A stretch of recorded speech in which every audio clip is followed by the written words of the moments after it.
Praise the Lord. ഈ ക്ലാസ്സൊക്കെ കേട്ടിട്ട് എന്ത് തോന്നി? എന്തെങ്കിലും തോന്നണുണ്ടോ? എന്തെങ്കിലും പുതിയ ആശയം കിട്ടിയെന്ന് തോന്നണോ? അതോ ഇതെല്ലാം ഞങ്ങൾ ദൂരം കേട്ട് കഴിഞ്ഞേക്കലാണ്? ഒരു നിങ്ങൾക്ക് ആ പുതിയ ആശയം കിട്ടിയത് ഒന്ന് അടുത്തിരിക്കുന്ന ആളോടൊന്ന് പറയാമോ? അടുത്തിരിക്കുന്ന ആളോടൊന്ന് പറയുക. ഇതാണ് ആദ്യത്തെ വചന പ്രഘോഷണം.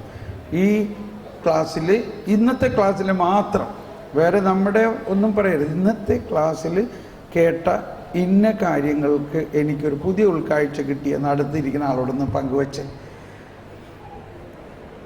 ഇതൊക്കെ ഇതിൻ്റെ ഒരു പ്രോസസ്സാണ്. അടുത്തിരിക്കുന്ന ആളോടൊന്ന് പങ്കുവയ്ക്കുക.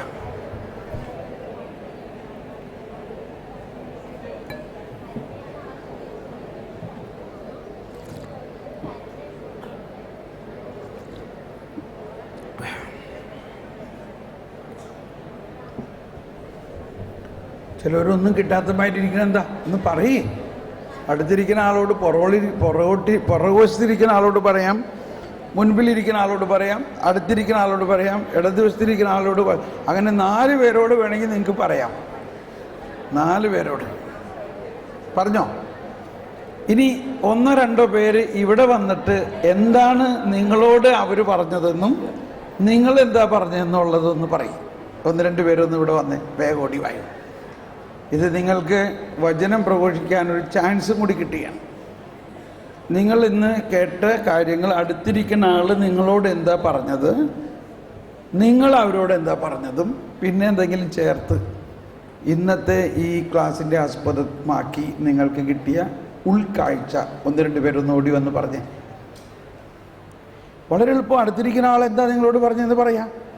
അത് കഴിഞ്ഞ് നിങ്ങൾ പറഞ്ഞത് പറയാം. That's all. 2 സെൻറ്റൻസ് പറഞ്ഞാൽ മതി. വെറും 2 സെൻറ്റൻസ്. കന്യാസ്ത്രീമാർക്കും വരാം, അമ്മമാർക്കും വരാം, അമ്മായിയമ്മമാർക്കും വരാം, സഹോദരിമാർ വായോ. ഇതാ ഓടി വാ.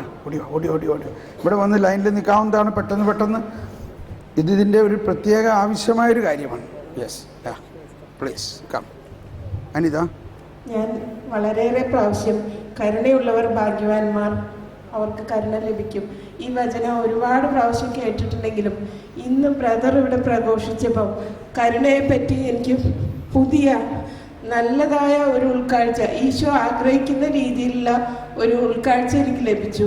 അതിന് ഞാൻ ദൈവത്തിന് നന്ദി പറയുന്നു. ഞാനിത് ഷെയർ ചെയ്തപ്പം എൻ്റെ അടുത്തിരിക്കുന്ന ഫ്രണ്ടും അങ്ങനെ തന്നെ പറഞ്ഞു. കരുണയെക്കുറിച്ച് പുതിയത് എപ്പോഴും നമ്മൾ കേട്ടിട്ടുള്ളതാണെങ്കിലും പുതിയ രീതിയിൽ, അതായത് മറ്റേ നിയമവും പ്രവാചകന്മാരും റദ്ദാക്കാനല്ല ഈശോ വന്നത്, അവരുടെ എല്ലാ പ്രബോധനങ്ങളും ഒന്നുകൂടി പൂർത്തീകരിച്ച് തരാനാണ് വന്നത്. അങ്ങനെ പറഞ്ഞപ്പോൾ അത് നമ്മൾ ഇത്രയും നാളും യഹൂദജനം തന്നെ ആയി ഇരുന്നു പോയല്ലോ എന്നുള്ള ഒരു ഭയങ്കര സങ്കടവും തോന്നി. Very good, well done, thank you. മനസ്സിലായി എനിക്ക്. ഭയങ്കര പറഞ്ഞു. ഇനി അടുത്ത ആൾ വരൂ. എൻ്റെ അടുത്തിരുന്ന് എൻ്റെ ബാക്കിലിരുന്ന സിസ്റ്റർ ഞാൻ ഡാൻസ് ടീച്ചറാണെന്ന് ചോദിച്ചു. അപ്പൊ ഞാൻ ചോദിച്ചു എന്താ അങ്ങനെ ചോദിക്കുന്നത്, ഞാൻ ഡാൻസ് ഒന്നും കളിച്ചില്ല എന്ന് പറഞ്ഞു. അപ്പോൾ എല്ലാ പ്രവൃത്തിയും ഇത് കേട്ടപ്പോൾ ഡാൻസ് ടീച്ചറാണ് ഞാൻ. അപ്പോൾ ഞാൻ പറഞ്ഞില്ല, ഞാൻ പ്രാർത്ഥനയ്ക്ക് ഇങ്ങനെ പോയി കഴിഞ്ഞപ്പോൾ ഈശോ എന്നോട് സംസാരിച്ച് ഈശോ എന്നെ എൻ്റെ കൈകളെടുത്ത് പ്രവർത്തിക്കണതാണ് എന്ന് ഞാൻ പറഞ്ഞു. ഈശോ എന്നോട് പറഞ്ഞു, ഈശോ എൻ്റെ സഹോദരനെ ശിക്ഷിക്കുമെന്ന് ആദ്യമായിട്ട് എന്നോട് വർത്താനം പറഞ്ഞു. അപ്പോൾ എനിക്ക് 2 സഹോദരന്മാരും ഞാൻ മൂത്തത്, 5 മക്കളാണ്. അപ്പോൾ ഞാൻ പറഞ്ഞു ഞങ്ങൾക്ക് ഇപ്പോഴും തല്ലുപിടുത്തൊന്നുമില്ല, അപ്പോഴും എന്തെങ്കിലും ഉണ്ടെങ്കിൽ അതങ്ങോട്ട് കളയുള്ളൂ, പിന്നെ എന്തിനാ എന്നെ ശിക്ഷിക്കണമെന്ന് പറയുന്നതിനോട്. അപ്പോൾ നിന്റെ സഹോദരി നിന്നോട് സംസാരിക്കുന്ന ദൈവം ഞാനാണ്, നിന്നെ സഹോദരന്മാരെന്ന് പറഞ്ഞാൽ 2 സഹോദരന്മാരല്ല, ഭൂമിയിൽ എല്ലാവരും സഹോദരന്മാരാണ്, എല്ലാവർക്കും വേണ്ടി പ്രാർത്ഥിക്കണം എന്നാ സിസ്റ്ററിനോട് ഞാൻ പറഞ്ഞു സിസ്റ്റർ എല്ലാവരോടും ഈശോ ഇങ്ങനെ സംസാരിക്കലുണ്ട്, നമ്മളൊന്നും അത് ശ്രദ്ധിച്ച് കേൾക്കാഞ്ഞിട്ടാണ്.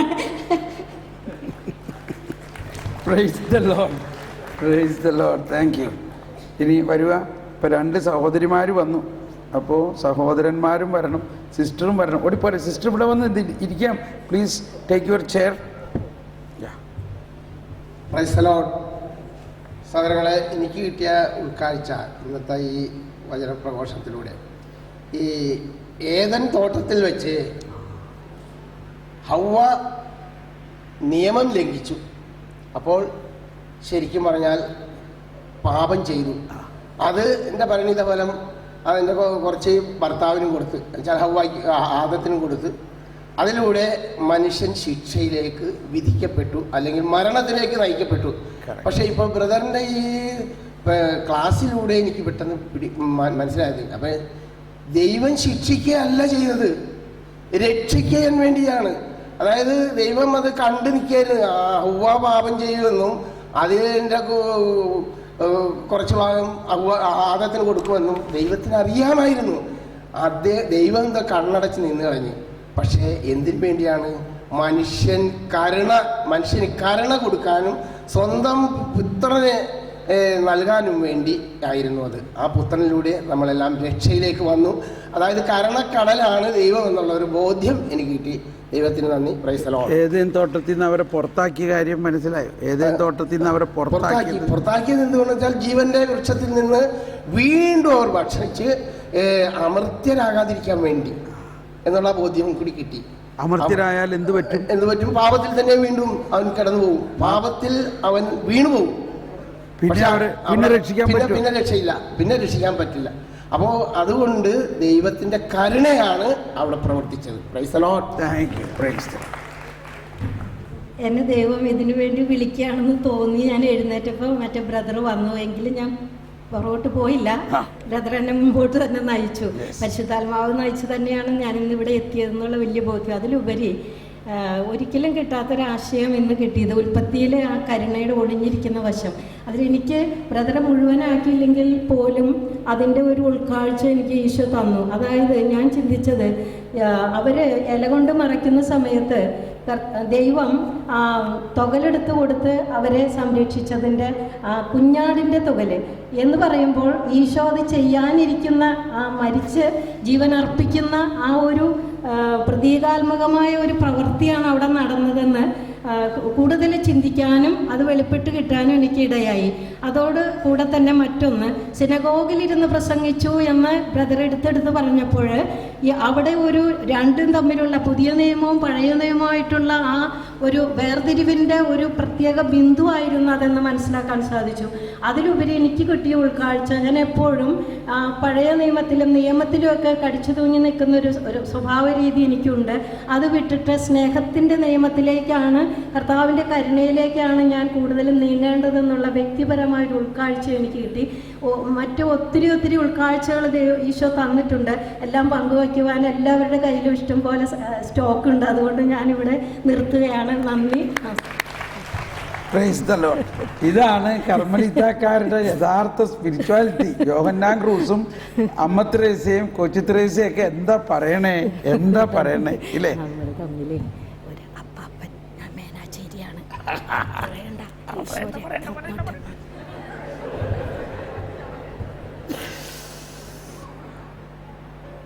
Price the lord. ഇനി ആരോ പറയാനുണ്ടല്ലോ തോന്നുന്നു. വയോ നിങ്ങളുടെ ഹൃദയത്തിൽ പറയണമെന്ന് പരിശുദ്ധാത്മാവ് പറയുമ്പോൾ എൻ്റെ അടുത്ത് വന്നിട്ട് ഇങ്ങനെ അടിക്കണം. അവർ പറയട്ടെ. അതുകൊണ്ട് നിങ്ങൾക്ക് തോന്നണ ഒരു വേഗം വായോ. ഇതിങ്ങനെ പറയുമ്പോഴാണ് ഇത് ക്ലിയർ ആവുള്ളൂ കേട്ടോ. Thank you. ദൈവം മനുഷ്യനെ സൃഷ്ടിച്ചപ്പോൾ സ്വതന്ത്ര മനസ്സോടെയാണ് സൃഷ്ടിച്ചത്. Price the Lord. അപ്പോൾ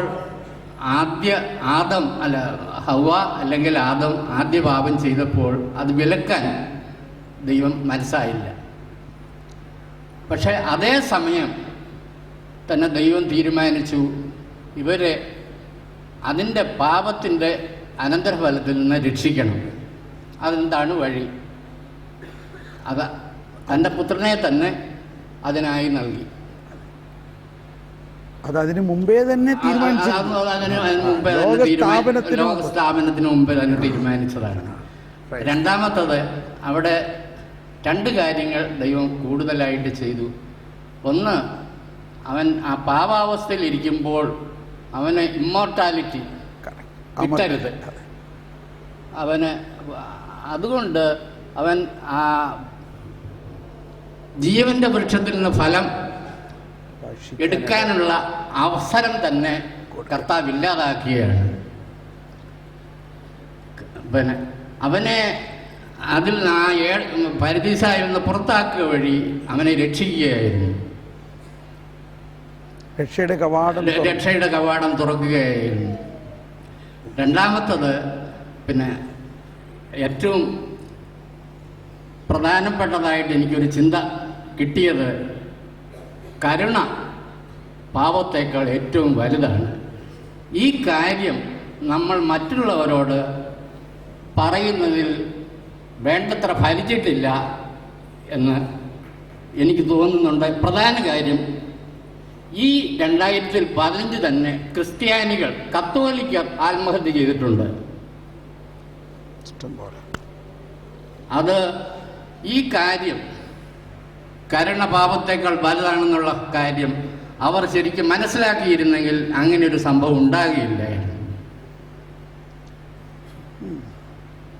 ദൈവത്തിന് നന്ദി.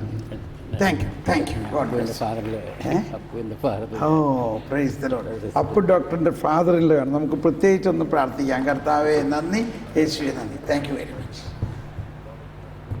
ഇനി ആരോ ചെറുപ്പക്കാരെങ്കിലും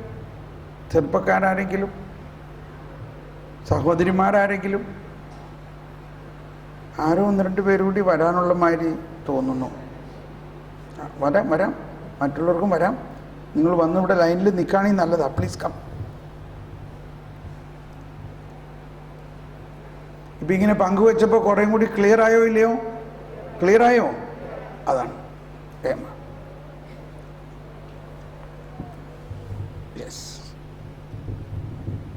യേശുവേ നന്ദി.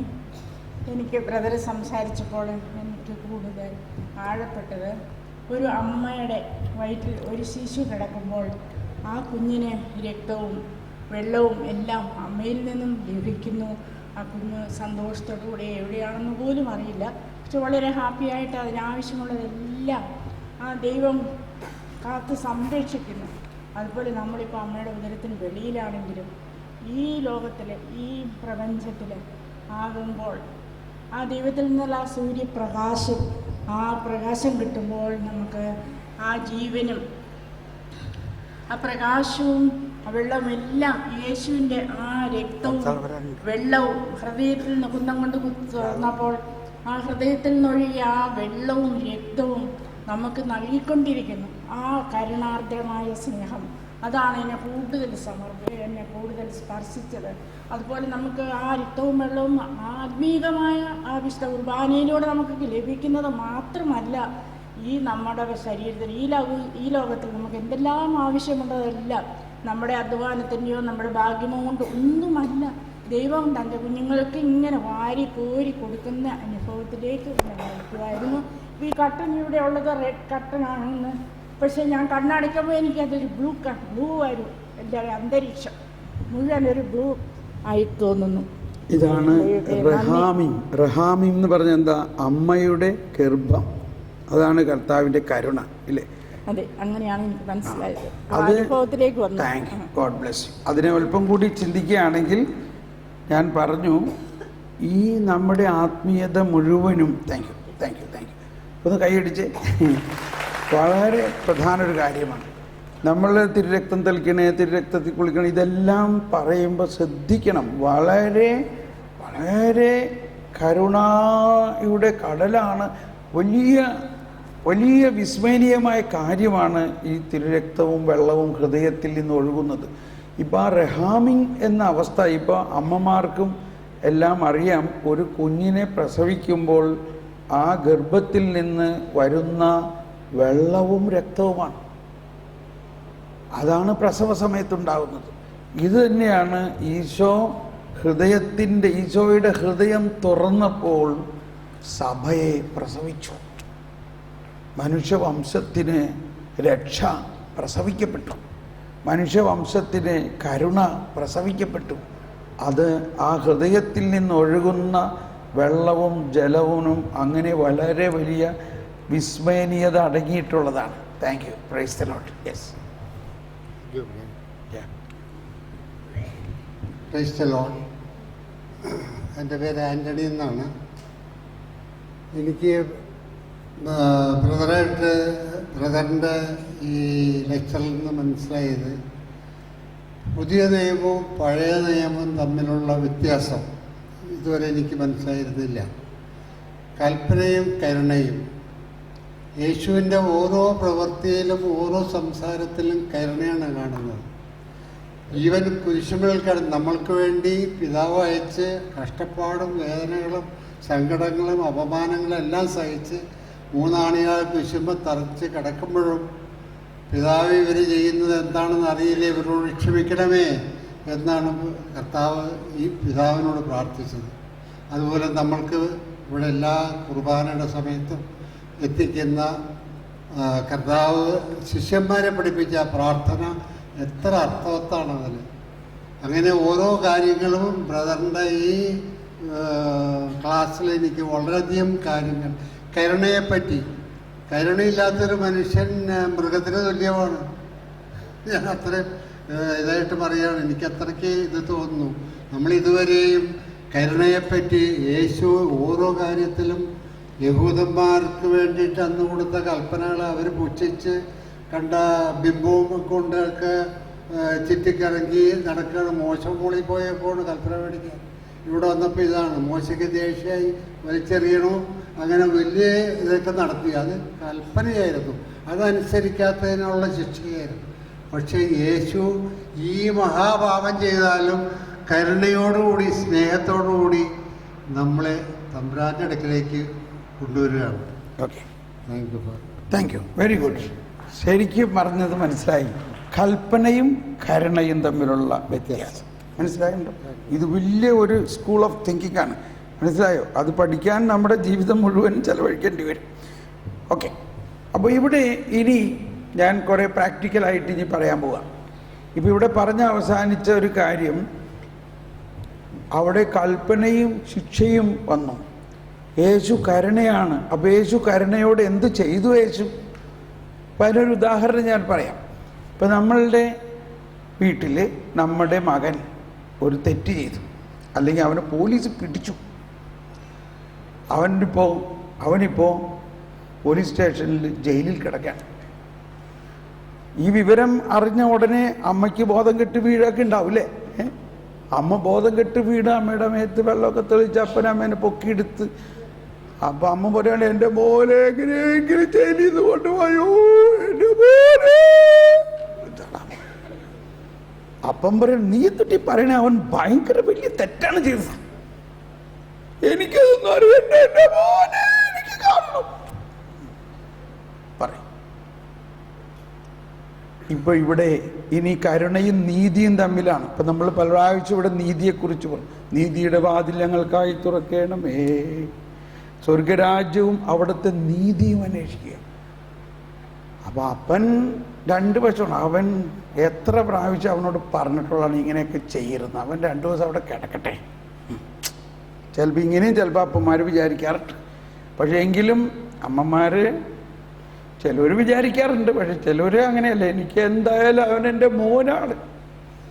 ഓക്കെ, ഇപ്പം ഇതിൽ എന്താണ് നിങ്ങളുടെ ഒരഭിപ്രായം? അവൻ എന്ത് ചെയ്യണം? അവൻ ജയിലിൽ കിടക്കണോ, അതോ അവൻ എങ്ങനെയെങ്കിലും ശിക്ഷയിൽ നിന്ന് ഒഴിവാക്കി പുറത്തു കൊണ്ടുവരണോ? ഇതിന് എങ്ങനെയെങ്കിലും അവനെ ശിക്ഷയില്ലാതെ പുറത്തു കൊണ്ടുവരണമെന്ന് ആഗ്രഹിക്കുന്നവരൊന്ന് കരമുയർത്തിയേ, അത് കൈവീശി കാണിച്ച്. Praise the Lord. അവനോട് പല പ്രാവശ്യം പറഞ്ഞിട്ടുള്ളതാണ് ഇങ്ങനെ ചെയ്യരുത്. അവൻ അനുസരിച്ചില്ല. അതുകൊണ്ട് അവൻ തെറ്റ് ചെയ്തതുകൊണ്ട് അവൻ ശിക്ഷിക്കപ്പെടണം. തെറ്റ് ചെയ്യുന്നവൻ ശിക്ഷിക്കപ്പെടണം. ഉപ്പ് തിന്നുന്നവൻ വെള്ളം കുടിക്കും എന്ന അഭിപ്രായമുള്ളവരൊന്ന് കൈവോക്കിയേ. കണ്ടോ? ഒന്ന് കൈവീച്ച് കാണിച്ചു. അപ്പോൾ ഇതാണ്. അപ്പോൾ ഈ അവസാനം പറഞ്ഞതാണ് പഴയ നിയമം. മനസ്സിലായോ? ഇതെന്താണ്? പഴയ നിയമം. ഇപ്പം മനസ്സിലായില്ലേ? ഞാൻ പറഞ്ഞില്ലേ നമ്മൾ പലരും പഴയ നിയമത്തിലാണ്. ഇപ്പം കൃത്യമായിട്ട് മനസ്സിലായോ? ഇനി ഇപ്പം ഈ പഴയ നിയമത്തിലെ ആൾക്കാർ ഇപ്പോൾ കുറച്ച് കഴിയുമ്പോൾ പുതിയ നിയമത്തിലേക്ക് വരണം. കണ്ടോട്ടോ, ഞാൻ പറയാൻ പോവാം. ഞാനിപ്പോൾ പറഞ്ഞ അത് വിസ്തരിക്കുകയാണ്. ഈ അമ്മ പറയാണ്, എനിക്ക് എന്തായാലും എൻ്റെ മോനെ കിട്ടണം, അവൻ എൻ്റെ മകനാണ്. അപ്പം അപ്പം പറഞ്ഞു, എന്നാൽ പിന്നെ ഞാൻ പോയിട്ട് എങ്ങനെയെങ്കിലും അവനെ എങ്ങനെയെങ്കിലും ഇറക്കിക്കൊണ്ടുവരാനൊന്നും പറ്റുമെന്നില്ല. ഒരു 2 ലക്ഷം രൂപയെങ്കിലും അവിടെ കെട്ടിവെക്കണം. അതിന് നിങ്ങളുടെ കയ്യിൽ കാശില്ലല്ലേ? ഇപ്പോൾ നിങ്ങൾക്ക് ബാക്കിയുള്ളതിനൊക്കെ കാശുണ്ടല്ലേ? എൻ്റെ മകൻ ഇറക്കി കൊണ്ടുവരാൻ കാശില്ലല്ലേ? എൻ്റെ താലിമാലി മാതൃവും വളയും എല്ലാം കൊണ്ടുപോയി വിറ്റ് അവന് വേണ്ടി മോചനദ്രവ്യം അടക്കി. എന്തടയ്ക്കാൻ? മോചനദ്രവ്യം. ഒന്ന് പറഞ്ഞെല്ലാവരും ആ വാക്ക്, മോചനദ്രവ്യം. അത് ചെയ്യാം. അങ്ങനെ അമ്മ തൻ്റെ ഏറ്റവും പ്രിയപ്പെട്ട താലിമാല വരെ വിറ്റ് മകൻ്റെ തെറ്റ് ചെയ്തത് ശരിയാണ്, അവന് ശിക്ഷ കിട്ടണമെന്നതും ശരിയാണ്. പക്ഷേ അവൻ ആരാണ്? അവൻ മകനായതിൻ്റെ പേരിൽ ആ ശിക്ഷയിൽ നിന്നും ഒഴിവാക്കാൻ അവന് മോചനദ്രവ്യം അടച്ചു. ഇങ്ങനെ ഒരടപ്പ് പഴയ നിയമത്തിലുണ്ടായിട്ടുണ്ടോ? ഉണ്ടോ? എന്നാൽ പുതിയ നിയമത്തിലോ? അതാണ് കർത്താവ് ഈശോ മിശിഹ ചെയ്തത്. പിതാവായ ദൈവം നാം എല്ലാവരും പാപം ചെയ്ത് ബന്ധനത്തിലായിരിക്കെ, ബന്ധനത്തിലായി എന്ന് പറഞ്ഞാൽ നമ്മളെല്ലാം അറസ്റ്റ് ചെയ്തിരിക്കുകയാണ്, നമ്മളെല്ലാവരും ശിക്ഷയ്ക്ക് യോഗ്യരായിരിക്കെ തൻ്റെ ഏകപുത്രനെ എന്തായിട്ടയച്ചു? ആരായിട്ടയച്ചു? മോചന ദ്രവ്യമായിട്ട് അയച്ചു. ആ മോചനദ്രവ്യം അവിടെ കൊടുത്ത് ഇവരെ എല്ലാവരെയും അക്വിറ്റഡ്, അക്വിറ്റഡ് എന്നാ ഇംഗ്ലീഷ് ബൈബിളിൽ ഈ വാക്കാണ്. ദേ വേർ അക്വിറ്റഡ് എന്ന് പറഞ്ഞാൽ കേസ് തള്ളിക്കളഞ്ഞു. ഇനി അവർക്കെതിരെ കേസില്ല. ഇപ്പൊ നമുക്കിത് കേൾക്കുമ്പോൾ തന്നെ ഇടാം, അതെന്ത് നീതിയാണ്? അപ്പൊ നീതി എന്നുള്ള വാക്ക് ഇതിൻ്റെ അർത്ഥം നമ്മളിവിടെ കാണുന്നത് പോലീസുകാരും നിയമവും ഇതെല്ലാം കാണുന്ന ഒരു നീതിയാണ് നമ്മളിവിടെ കാണുന്നത്. ആ നീതി എന്താ? തെറ്റ് ചെയ്യുന്നവനെ ശിക്ഷിക്കണം. പക്ഷേ ദൈവനീതി അതിന് നേരെ ഓപ്പോസിറ്റാണ്. തെറ്റ് ചെയ്യുന്നവൻ്റെ, ഇപ്പോൾ എൻ്റെ മകൻ ഒരു തെറ്റ് ചെയ്തു, അവൻ 10,000 രൂപ കട്ടെടുത്തു അയലോക്കത്തെ വീട്ടിൽ നിന്ന്. ആ വീട്ടുകാരൻ വന്നിട്ട് ബാലുണ്ടാക്കട്ടെ, നിങ്ങളുടെ മകനാണ് കട്ടെടുത്തത്, എനിക്കറിയാം, ഞാൻ അവനെ കണ്ടു, അവൻ വലിയ തെറ്റ് ചെയ്തു. ഞാൻ പറഞ്ഞു, ക്ഷമിക്കണം സഹോദരൻ, ശരി സമ്മതിച്ചു, എൻ്റെ മകനാണ്, അതിനെന്താ പരിഹാരം ചെയ്യണമെന്ന് വെച്ചാൽ ഞാൻ ചെയ്യാം. എത്ര രൂപ എടുത്തത്? 10,000 രൂപ. ഇതാ 15,000 രൂപ പിടിച്ചു. എന്തുകൊണ്ടാ? അവനെൻ്റെ മകനാണ്. വേറൊരു, നമ്മുടെ വീട്ടിലൊരു വേലക്കാരനുണ്ട്, അവൻ 10,000 രൂപ കട്ടെടുത്തു. എന്ത് ചെയ്യും? അവനെ ഡിസ്മിസ് ചെയ്യും. പിറ്റേ ദിവസം തന്നെ പറഞ്ഞു വിട്ടാം, അന്ന് തന്നെ പറഞ്ഞു വിട്ടാം, നിന്നെ ഇനി വിശ്വസിക്കാൻ പറ്റില്ല, ഇന്ന് 10,000 കൊടുത്ത് നാളെ 1,00,000 കൊടുക്കും, അതുകൊണ്ട് നിന്റെ കണക്ക് അവസാനിപ്പിച്ച് പോയിക്കോ. ഡിസ്മിസ്. അവനെ ജോലിയിൽ നിന്നും പുറത്താക്കി, വീട്ടിൽ നിന്ന് പുറത്താക്കി. പിറ്റേ ദിവസം നമ്മുടെ സീമന്തപുത്രൻ, വാത്സല്യപുത്രൻ, അവൻ 10,000 രൂപ കട്ടെടുത്തു. ഇവനെ പുറത്താക്കാൻ പറ്റുമോ? പറയും. ഇവനെ പുറത്താക്കാൻ പറ്റുമോ? ഇവനെ പറഞ്ഞു വിടാൻ പറ്റുമോ? ഇവൻ എന്ത് ചെയ്യും? അവനെ വിളിച്ചിട്ട് പറയും, എടാ മോനെ, ഈ പപ്പയും മമ്മിയും ഈ കഷ്ടപ്പെട്ട് രാപകല്ലാണ്ട് ഉണ്ടാക്കണത് മുഴുവനും നിനക്കുള്ളതല്ലേടാ, ഇത് മുഴുവനും നിനക്കുള്ളതല്ലേ, പിന്നെ നീ എന്തിനാടാ ഇങ്ങനെ കട്ടെടുത്ത്? ഇത് മുഴുവനും എനിക്കുള്ള. നീ ഞങ്ങളുടെ മകനാണ്. അമ്മച്ചി തെറ്റുപറ്റി അമ്മച്ച ക്ഷമിക്കണം, ഞാൻ ഇനി ഒരിക്കലും അങ്ങനെ ചെയ്യില്ല, ആവശ്യമുണ്ടെങ്കിൽ ചോദിച്ച് മേടിച്ചോളാം. അപ്പോൾ എന്താണ് ഈ കരുണയും പാപമോചനത്തിൻ്റെ ഇടയിൽ പുതിയ നിയമത്തിൽ നമ്മൾ മനസ്സിലാക്കേണ്ട പ്രധാന കാര്യം? നമ്മൾ അടിമയോ അതോ മകനോ? Price the Lord. നമ്മൾ ആരാ? മക്കളാണ്. മക്കളായതുകൊണ്ട് നമ്മൾ ചെയ്തു പോകുന്ന തെറ്റുകളുടെ എല്ലാം പരിഹാരം ആര് ചെയ്യും? അപ്പച്ചൻ ചെയ്യും. അപ്പൊ പിന്നെ അടിച്ചു കളിക്ക് നടക്കാല്ലേ എന്ന് വിചാരിക്കേണ്ട. ഈ ഒരു അനുഭവം നമുക്ക് ഉണ്ടായിക്കഴിഞ്ഞാൽ പിന്നെ നമുക്കത് ചെയ്യാൻ പറ്റില്ല എന്നുള്ളതാണ് അതിൻ്റെ മറ്റൊരു വിഷയം. നമ്മൾ ദൈവമക്കളാവുമ്പോൾ ദൈവത്തിൻ്റെ പരിശുദ്ധാത്മാവ് നമ്മളിൽ നിൽക്കുന്നു, ദൈവത്തിൻ്റെ വചനം നമ്മളിൽ നിൽക്കുന്നു, നമ്മളൊരു പുതിയ സൃഷ്ടിയായി മാറുന്നു. അതാണ് ഇനി അടുത്ത് നമുക്ക് ചിന്തിക്കേണ്ടത്. ഇനി ഇപ്പോൾ പലർക്കും ഉള്ള ഒരു പ്രാക്ടിക്കൽ പ്രോബ്ലം, ഇതൊക്കെ ഞങ്ങൾക്ക് അറിയാം, പക്ഷെ എന്നിട്ടും എനിക്ക് കരുണ കിട്ടുന്നില്ല, കരുണ കാണിക്കാൻ പറ്റുന്നില്ല. ഇതാണ് പ്രാക്ടിക്കൽ പ്രശ്നം. ഇത് ഞാൻ എൻ്റെ ജീവിതത്തിൽ നിന്നുള്ള പഠനം കൊണ്ടും ഈ സുവിശേഷവും പൗലോസ്ലീഹയുടെ ലേഖനങ്ങളും പഴയ നിയമവും പുതിയ നിയമവും എല്ലാത്തിൻ്റെയും സാരാംശമാണ് ഞാൻ ഈ പറയുന്നത്.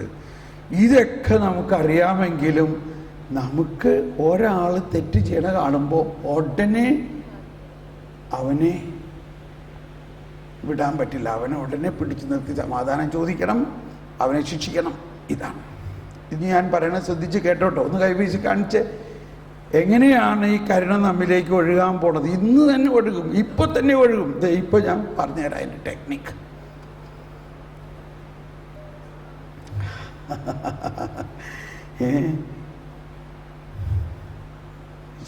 നമുക്കൊരു മിനിറ്റ് ഒന്ന് പ്രാർത്ഥിക്കാം. പരിശുദ്ധാത്മാവേ, ജ്ഞാനം നൽകണമേ, ജ്ഞാനം നൽകണമേ. ജ്ഞാന സ്നാനത്തിലൂടെ എനിക്ക് ലഭിച്ചിരിക്കുന്ന ജ്ഞാനം എന്നിൽ തുറക്കണമേ. പരിശുദ്ധാത്മാവേ, ജ്ഞാന സ്നാനത്തിലൂടെ എനിക്ക് ലഭിച്ചിരിക്കുന്ന ജ്ഞാനം എന്നിൽ തുറക്കണമേ. Price the Lord. ഒന്ന്, നമ്മൾ ജ്ഞാനത്തിന് വേണ്ടി പ്രാർത്ഥിക്കണമെന്നുള്ളതാണ് ഇതിൻ്റെ ഒരു ഘടകം. ഈ രഹസ്യം മനസ്സിലാക്കാൻ ദൈവിക ജ്ഞാനം നമ്മളിലേക്ക് ഒഴുകണം. ആ ദൈവിക ജ്ഞാനം ജ്ഞാനസ്നാനത്തിലൂടെ നമുക്ക് തന്നിട്ടുണ്ട്. ജ്ഞാനസ്നാനത്തിലൂടെ നമ്മൾ ദൈവത്തിൻ്റെ മക്കളായി, ജ്ഞാനസ്നാനത്തിലൂടെ സകല ശിക്ഷയും ദൈവം ഏറ്റെടുത്തു. ജ്ഞാനസ്നാനത്തിലൂടെ നമ്മളൊരു പുതിയ സൃഷ്ടിയായി മാറി. ജ്ഞാനസ്നാനത്തിലൂടെ ക്രിസ്തുവിൻ്റെ അതേ ചൈതന്യം, പ്രവാചകവരം, പൗരോഹിത്യ അഭിഷേകം, പ്രവാചക അഭിഷേകം, രാജകീയ അഭിഷേകം നമ്മളിൽ നിറഞ്ഞിരിക്കുന്നു. നമ്മൾ അഭിഷിക്തരാണ്. വൈദികർ മാത്രമല്ല, എല്ലാ മാമോദീസ സ്വീകരിച്ച എല്ലാവരും യേശുവിൻ്റെ അതേ അഭിഷേകം കൊണ്ട് നിറഞ്ഞവരാണ്. ഇനി അതിലെ ഇപ്പോഴത്തെ നമ്മുടെ കരുണ എന്നുള്ള തീം, ആ ആശയത്തുമായിട്ട് ബന്ധപ്പെടുമ്പോൾ നമ്മൾക്ക് പ്രാക്ടിക്കലായിട്ട് ഇന്നേ വരെ നമ്മൾ ചെയ്യാത്തൊരു കാര്യം, ജ്ഞാനസ്നാനത്തിൻ്റെ വാക്ക് തന്നെ മലയാളത്തിൽ മാത്രമാണ് ഇത്ര മനോഹരമായ ആ വാക്ക് പറയുന്നുള്ളൂ. ജ്ഞാനസ്നാനം വേറൊരു ഭാഷയിലും ഇങ്ങനെ പറയുന്നില്ല. നമ്മളിൽ വലിയ ജ്ഞാനമാണ് നിറഞ്ഞിരിക്കുന്നതെന്നും യേശുവിൻ്റെ ബാല്യകാല ജീവിതത്തെക്കുറിച്ച് പറഞ്ഞിട്ടുള്ളതിൽ പ്രധാന ഒരു കാര്യം, ശിശു, എല്ലാവരും കരമുയർത്തിയേറ്റ് പറഞ്ഞുകൊണ്ട്, ശിശു വളർന്ന് ജ്ഞാനം നിറഞ്ഞ് ശക്തനായി. ശിശു വളർന്ന് ജ്ഞാനം നിറഞ്ഞ് ശക്തനായി. ഈ ജ്ഞാനമാണ് ഇത് നമുക്ക് വെളിപ്പെടുത്തി തരുന്നത്. അതുകൊണ്ട് ബൈബിളിലെ ഏറ്റവും പ്രധാന ഒരു തീം ജ്ഞാനമാണ്. ഈ ജ്ഞാനം മനുഷ്യരെ സൃഷ്ടിച്ചത് തന്നെ ദൈവം ജ്ഞാനത്തിലൂടെയാണെന്നും സകലവും സൃഷ്ടിച്ച ആ ജ്ഞാനം, ദൈവത്തെക്കുറിച്ചുള്ള അറിവ്, ജ്ഞാനത്തിൻ്റെ പുസ്തകം 8-ാം അധ്യായം 4-ാമത്തെ വചനം, ജ്ഞാനം 8:4 പറയുന്നത് ഇതാണ്: ദൈവത്തെക്കുറിച്ചുള്ള അറിവിൻ്റെ ആദ്യപടി അവളാണ്. ദൈവത്തെക്കുറിച്ചുള്ള ജ്ഞാനത്തിൻ്റെ ആദ്യപടി അവളാണ്. ദൈവത്തെക്കുറിച്ചുള്ള ജ്ഞാനത്തിൻ്റെ ആദ്യത്തെ പടി അവളാണ്, അവിടുത്തെ പ്രവർത്തനങ്ങളിൽ കൂട്ടാണെയും. ഇനി ശ്രദ്ധിച്ചോട്ടോ, ഇനി ഈശോ ഇതിനെക്കുറിച്ച് എങ്ങനെയാണ് പഠിപ്പിക്കുന്നത്? ഈശോ ഫരിസേയരുമായിട്ടുള്ള കോൺട്രവേഴ്സിയാണ്. അപ്പോൾ ഈ ഫരിസേയരുമായിട്ട് ഈ കോൺട്രവേഴ്സിയിൽ ഞാൻ കുറേ കാലം വരെ അതൊരു വേറെ തരത്തിലാണ് കണ്ടിരുന്നത്. ഇപ്പം ഞാൻ എൻ്റെ ഒരു അനുഭവത്തിൻ്റെ പശ്ചാത്തലത്തിൽ പറയാം. അപ്പോൾ അവിടെ പറഞ്ഞിരിക്കുകയാണ് ഈശോ, അപ്പോൾ ഈ ഫരിസേയർക്ക് സോളമൻ എന്നൊക്കെ പറഞ്ഞാൽ അവരുടെ വലിയ ആളല്ലേ, കാരണം അവരുടെ രാജാവാണ്, അതുപോലെ ജ്ഞാനിയായിട്ട് വേറെ ആരുമില്ല. അപ്പോൾ ഫരിസേയർക്ക്, നിയമജ്ഞർക്കും സോളമൻ അവരുടെ ആളാണെന്നുള്ള വലിയൊരു ഗമയാണ്. അതുകൊണ്ടാണ് ഈശോ പറഞ്ഞത്, സോളമൻ്റെ ജ്ഞാനം കാണാൻ വളരെ ദൂരത്ത് നിന്ന് ദക്ഷിണദേശത്ത് നിന്നുള്ള രാജ്ഞി വന്നു. എന്നാൽ ഇതാ ഇവിടെ, എല്ലാവരും പറഞ്ഞേ, എന്നാൽ ഇതാ ഇവിടെ സോളമനേക്കാൾ വലിയവൻ. അതാരാ? കർത്താവ് ചോദിച്ചു. നമ്മൾ ഫരിസേയരോ ആരെങ്കിലും ആ രീതിയിൽ യേശുവിൻ്റെ അടുത്തേക്ക് ചെല്ലുന്നുണ്ടോ ആ ജ്ഞാനം കിട്ടാൻ വേണ്ടി? 1 കൊറിന്ത്യോസ് 1-ാം അധ്യായത്തിൽ 30-ാമത്തെ വചനത്തിൽ പറയുകയാണ്. കൊറിന്ത്യോസ് 1-ാം അധ്യായം 30-ാമത്തെ വചനത്തിൽ പറയുകയാണ്. എല്ലാവരും കരം ഉയർത്തിയേറ്റ് പറഞ്ഞുകൊണ്ട്, യേശുക്രിസ്തുവിലുള്ള നിങ്ങളുടെ ജീവിതത്തിന്റെ ഉറവിടം അവിടുന്നാണ്. എല്ലാവരും, ദൈവം അവനെ നമുക്ക് ജ്ഞാനവും നീതിയും വിശുദ്ധീകരണവും പരിത്രാണവുമാക്കിയിരിക്കുന്നു. എല്ലാവരും കരമുയർത്തി ഒരിക്കൽ കൂടി, ദൈവം അവനെ നമുക്ക് ജ്ഞാനവും നീതിയും വിശുദ്ധീകരണവും പരിത്രാണവുമാക്കിയിരിക്കുന്നു. അപ്പോ ഈ 4 സ്റ്റെപ്പിന്റെ ആദ്യത്തെ സ്റ്റെപ്പ് ജ്ഞാനമാണ്. എന്നാൽ ഈ ജ്ഞാനം നമുക്ക് ജ്ഞാനസ്നാനത്തിലൂടെ കിട്ടിയിട്ടുണ്ട്. പക്ഷെ എന്തുകൊണ്ടാണ് ഈ ജ്ഞാനം നമ്മളിൽ അങ്ങ് തുറക്കാത്തത്? ക്ഷമിക്കണം കേട്ടോ, ഞാൻ ഈ പറയുന്ന ആശയം വിമർശിക്കുന്ന പോലെ തോന്നും. അച്ഛനും കുർബാനയിൽ ഇതിനെക്കുറിച്ച് ഒരു വേറെ തരത്തിൽ പറഞ്ഞു. അതിനിങ്ങനെ പറയാം, what I know is a drop only, but what I do not know is an Ocean.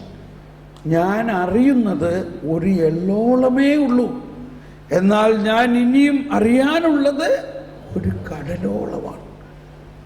ഇങ്ങനെ ഒരു മനോഭാവമാണ് ജ്ഞാനം നമ്മളിൽ തുറക്കുന്നത്. ഇനി അതിൻ്റെ ഓപ്പോസിറ്റ് മനോഭാവം എന്താണ്? അതിനെതിരായിട്ടുള്ള മനോഭാവം എന്താണ്? എനിക്കൊക്കെ അറിയാം, ഞാൻ 40 ധ്യാനം കൂടിയിട്ടുള്ളതാണ്, ഞാൻ ഷഷ്ടി പൂർത്തിയാക്കി കഴിഞ്ഞിട്ടുള്ളതാണ്, ഇത്രയും വയസ്സായി, ഇനിയാണ് എന്നെ പഠിപ്പിക്കാൻ വന്നേക്കണം, ഇതൊക്കെ എനിക്കറിയാം. ഇതെന്തിന്? നമ്മുടെ കാര്യം. നമ്മുടെ പിള്ളേരെന്താ പറഞ്ഞേ?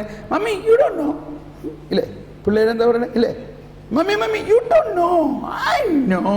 ഗൂഗിൾ അടിച്ചാൽ കിട്ടും. Mummy you don't know, papa you don't know. ഇത് നമ്മുടെ പിള്ളേർ സാധാരണ പറയണം. നമ്മളും ഇങ്ങനെ തന്നെ വളർന്നേക്കണം. നമ്മളും പണ്ട് ഇങ്ങനെ പറഞ്ഞേ, പപ്പയ്ക്കൊന്നും അറിഞ്ഞൂടെ, മമ്മിക്ക് അറിഞ്ഞൂടെ, എനിക്കറിയാതെ. അപ്പോൾ എന്തോ കാരണവശാൽ നമ്മളിൽ ഇങ്ങനെ ഒരു പോയിസൺ കിടക്കുന്നുണ്ട്. എങ്ങനെ ഈ പോയിസൺ എന്ന് പറയണത്? ഇത് തന്നെയാണ് ആദത്തിനും ഹവ്വയ്ക്കും പറ്റിയത്. നമ്മൾ ആദ്യഭാവത്തെക്കുറിച്ച് എന്താണ് ആദ്യഭാവം? അവരനുസരണക്കേട് കാണിച്ചു. എന്താ അനുസരണക്കേട് കാണിച്ചു? ഒരു ഫലം ഭക്ഷിച്ചു. ചരിത്രപ്പെടുത്തു അപോട്ടെയാണോ? അപ്പൊ എന്താ ആദ്യഭാവം? എന്ത് ഫലമാണ് അവർ ഭക്ഷിച്ചത്? എന്തുകൊണ്ടാണത് ഭക്ഷിക്കരുതെന്ന് പറഞ്ഞത്? എന്താണ് അവരോട് അരുതെന്ന് പറഞ്ഞത്? എന്താ അരുതെന്ന് പറഞ്ഞത്? ഏത് വൃക്ഷത്തിൻ്റെയാ പറഞ്ഞത്? നന്മതിന്മകളുടെ തിരിച്ചറിവിൻ്റെ വൃക്ഷത്തിൻ്റെ ഫലം മാത്രം ഭക്ഷിക്കരുത് കേട്ടോ. The tree of knowledge. അപ്പോ അവർക്ക് ഒറിജിനൽ ഇഗ്നറൻസ് എന്ന് പറയാം. 3 കാര്യം പഠിക്കണം. Original sin, original innocence. പക്ഷെ ഇതിൻ്റെ ഇടയ്ക്ക് എന്ത് പറ്റി? Original ignorance. ഒറിജിനൽ ഇഗ്നറൻസ് എന്ന ഒരു തീം ഞാനിങ്ങനെ ഈ പഠന ശൈലിയിൽ ഉണ്ടാക്കിയിരിക്കുകയാണ്. അതാണ് ഇന്നും നമ്മളിൽ പ്രവർത്തിച്ചുകൊണ്ടിരിക്കുന്നത്. എന്തായിരുന്നു ഒറിജിനൽ ഇഗ്നറൻസ്? അവരുടെ ആദ്യത്തെ അജ്ഞത എന്തായിരുന്നു? അവരാരാണെന്നോ ദൈവം ആരാണെന്നോ അവർക്ക് ശരിക്കും അറിഞ്ഞില്ല. ഇപ്പൊ ഉദാഹരണത്തിന് പിശാച് വന്ന് പറയണം, നീ ഇത് ഭക്ഷിക്കുകയാണെങ്കിലേ നീ ദൈവത്തെ പോലെ ആകും. നീ ആരാകുന്ന്? ദൈവത്തെ പോലെ. അവിടെ എന്താണ് അതിലുള്ള അജ്ഞത? നുണ എന്താ? അതിലെന്താ നുണ? എന്താ? അവർ ഓൾറെഡി ദൈവത്തെ പോലെ ആയിരുന്നു. ഇല്ലേ? അവർ ദൈവത്തിന്റെ ഛായയിലും സാദൃശ്യത്തിലുമായിരുന്നു. ഇതവർക്ക് അറിയാമായിരുന്നെങ്കിൽ പോളാ വിചാരെ, ഞങ്ങളിപ്പോൾ ഓൾറെഡി ദൈവത്തെ പോലെ തന്നെയാണ്, ഇനിയിപ്പോൾ നീ തരുന്നത് തിന്നിട്ട് വേണോ ഞാൻ ദൈവത്തെ പോലെ ആകാൻ? പക്ഷേ ആ ജ്ഞാനം അന്ന് അവർക്കുണ്ടായില്ല. എന്തുകൊണ്ടുണ്ടായില്ല? ഇവിടെ അവരുടെ കുറ്റമല്ല ഇതൊന്നും. ഇവിടെയാണ് മനുഷ്യനെ ദൈവം സൃഷ്ടിച്ചതിൻ്റെ യുണീക്ക്നെസ്. ഇതാണ്, മണ്ണും വിണ്ണും കൊണ്ടാണ് സൃഷ്ടിച്ചിരിക്കുന്നത്. ടു മെറ്റീരിയൽ, അല്ലെങ്കിൽ ഒരു material and spiritual element. Material element എന്താണ്? മണ്ണ്. ഈ മണ്ണിൽ നിന്ന് അവനെ സൃഷ്ടിച്ചപ്പോൾ അവന് ജീവൻ നൽകിയ എലിമെന്റ് എന്താണ്? ദൈവം, വിണ്ണിൽ നിന്നുള്ള.